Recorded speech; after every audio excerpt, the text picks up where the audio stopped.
I'm more of a historian. I love to go back into music history of the past 50, 60 years.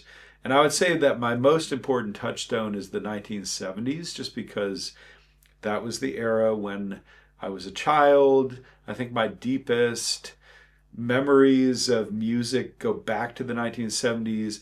Of course, that was when I discovered the Beatles. Maybe discovered is not the right word for it, but was exposed to the Beatles first by my parents and then by friends, and I just kind of accumulated a record collection of the Beatles. But just all the music that was on the radio, the hits of the 70s, the cool songs of the 70s, the not so cool songs of the 70s.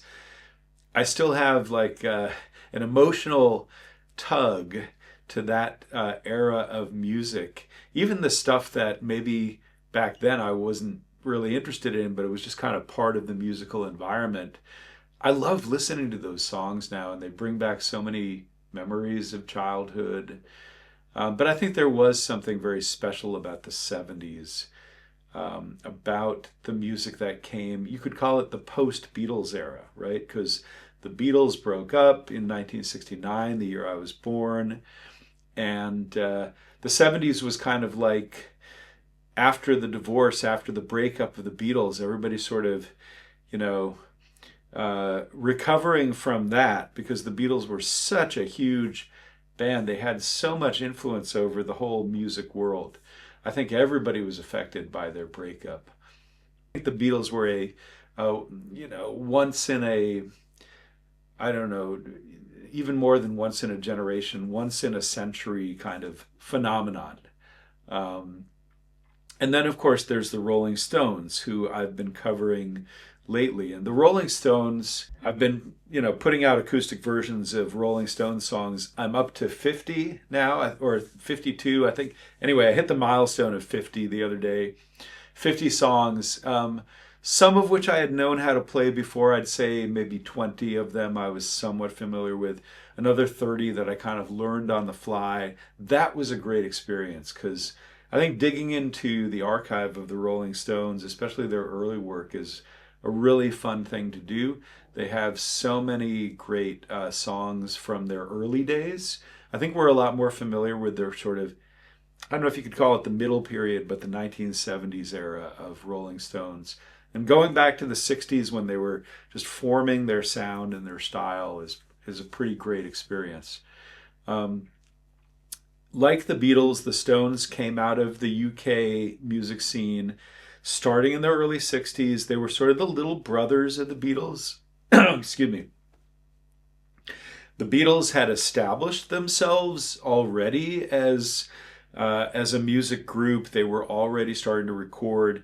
Their song "Love Me Do" was out on the air. Stones were still struggling to make it in the local scene. They were starting to develop a reputation and a style, much more blues focused than the Beatles. I would say kind of more of a combination of blues, Motown, soul.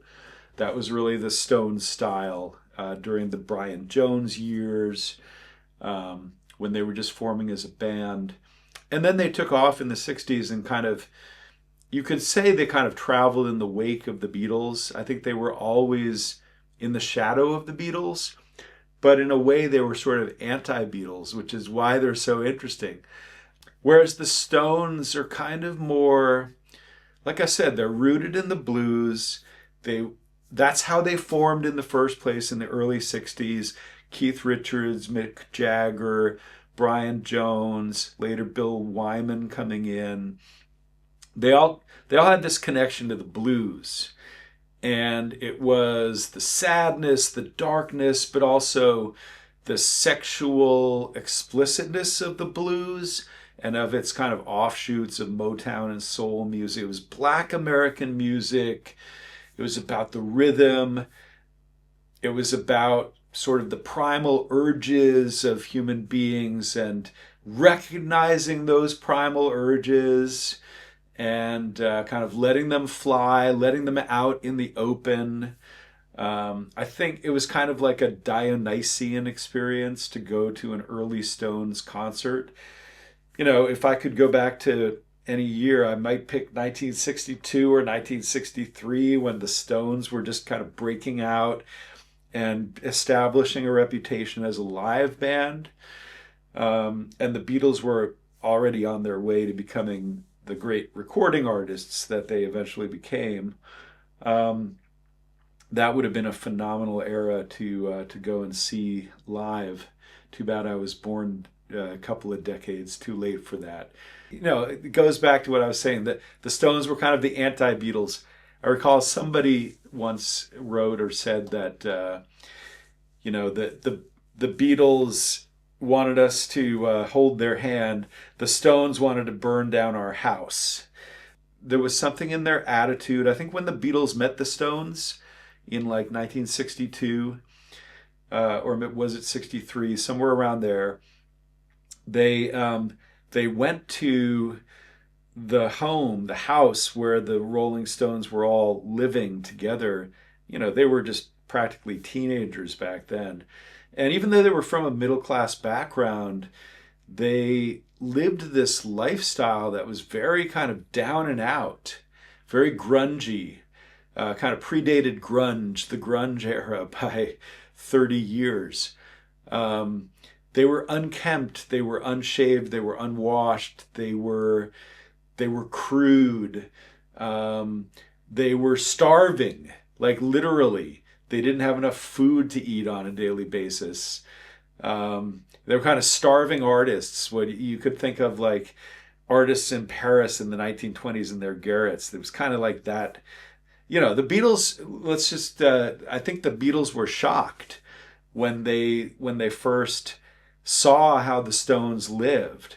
But obviously there was a connection there that I think continued for the rest of the 60s. I think the Beatles and the Stones if not a close friendship, at least they stayed connected, they collaborated on occasion.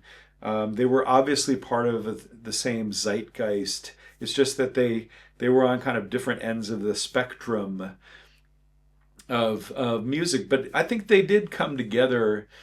Huh, there you go, come together.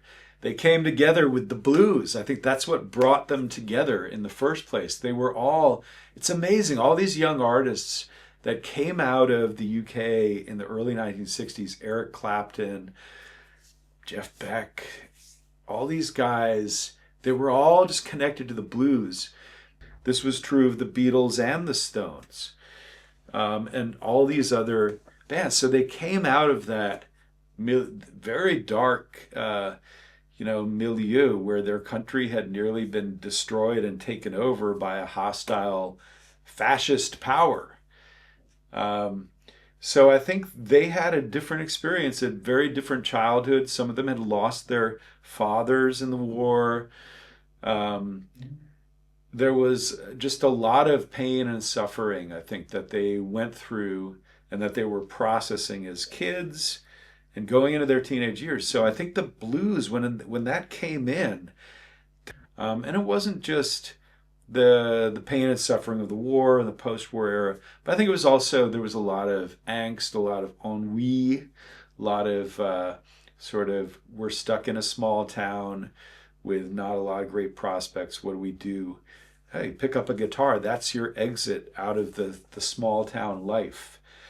Um, Going back to the Rolling Stones, I think Mick Jagger was the only Stone who sort of had a future ahead of him. He was from a fairly well-to-do family, got a lot of support, was relatively well educated. You can kind of see that throughout his career. Um, the others really were relying on their instruments to kind of get them out of the rut that they were in life. Kind of similar to the Beatles, who were from a very working class background, although they were also educated. Um, and I think, in a way, intellectuals. I feel like the Beatles were the intellectuals of the music world. They were people with ideas, ideas in their heads, and They were exposed a lot to different ideas, different movements in the arts. Why did John Lennon, end up with Yoko Ono? Obviously, there was a deep attraction there.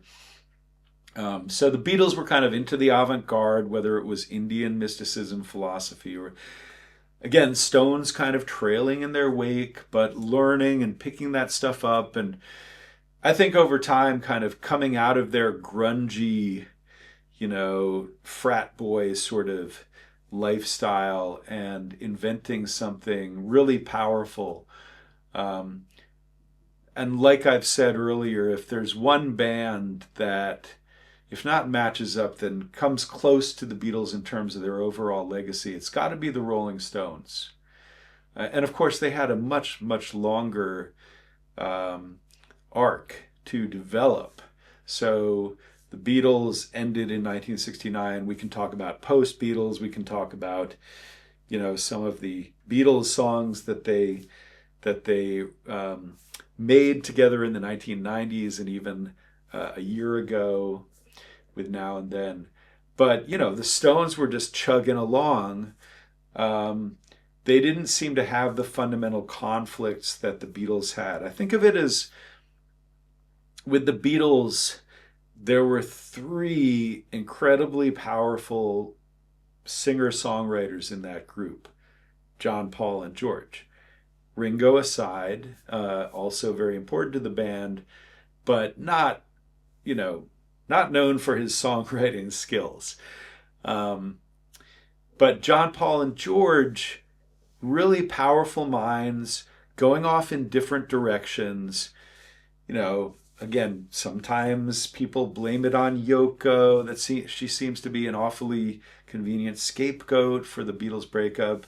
That's such a simplistic and kind of dumb way of looking at the Beatles breakup. I like to think of it more as three incredibly gifted, powerful singer-songwriters, each with their own voices, who ultimately needed to go off in their own directions. I don't think that any of them can really take responsibility for the breakup of the band as individuals. It was just, ultimately, it was kind of a collective decision, and they went off and had their solo or post-Beatles careers.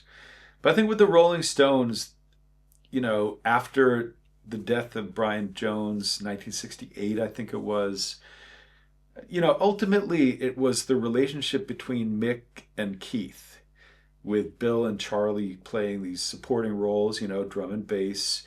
Um, Not to say that they didn't contribute to the songwriting. I don't know the Stones as well as I know the Beatles, but I think that, all the Stones did contribute to the songwriting. Um, but really, it was the relationship between Mick and Keith. It was that songwriting duo.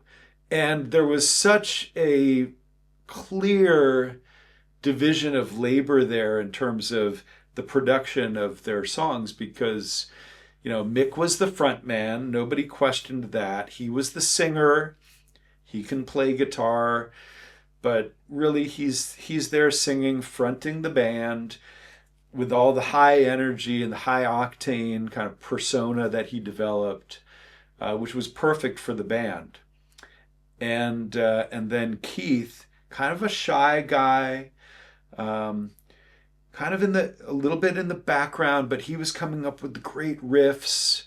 Um, he was obviously the key guitar player after Brian Jones passed away. Keith was the man. That it was just an easier relationship, I think. It was more of a division of labor. Each one had a very clear role. They didn't step on each other's toes. Keith could sing at times, but he didn't have the singing talent of Mick. And instead, he became known for his rock and roll guitar playing. Like so many of the signature riffs in the history of rock and roll are Keith Richards. And there's the kind of guitar riffs that just get into your bones. They just dig into your bones and you never forget them. So Mick, the front man, the singer, the voice, and the face of the Rolling Stones. Keith just keeping up with that rock and roll guitar sound. And the two of them just seem to form a really solid and long lasting bond. Not to say that they didn't experience conflicts. And I'm still reading about the Stones. I have books that I'm reading to try to kind of deepen my knowledge of the history of the Rolling Stones, their relationship over 50, now 60 years. Um, but it really is unbelievable that a band like the Rolling Stones would stay together for so many years and go through so many different phases, different decades, different styles of music that they became known for. It's quite an amazing journey. In many ways, I concede to my buddy DJ Bo that maybe the Stones are the better band ultimately. They're certainly the better rock and roll band. I think that's unquestionable. I think the Beatles were craftier songwriters. Their songs are going to last for many generations. A lot of the Stones songs are not very well known anymore. There are a few I think that people still know, but I think young people know very few Rolling Stones songs in my experience. Whereas they certainly know Hey Jude, they know Yesterday, Blackbird, but I don't think the Stones ever had that kind of level of song that the whole world can still sing 60 years later. But maybe I'm wrong about that. I don't know. Um, but I think that certainly in terms of being a band, their live performance, staying together, continuing to perform live on stage for decades, crafting different songs over the decades that are astonishingly diverse in their variety, even though like fundamentally based in blues, as I said, and in kind of the Motown sound. Soul music was kind of their roots. But it's really been fascinating to explore the Stones. I guess I'm going to continue this exploration.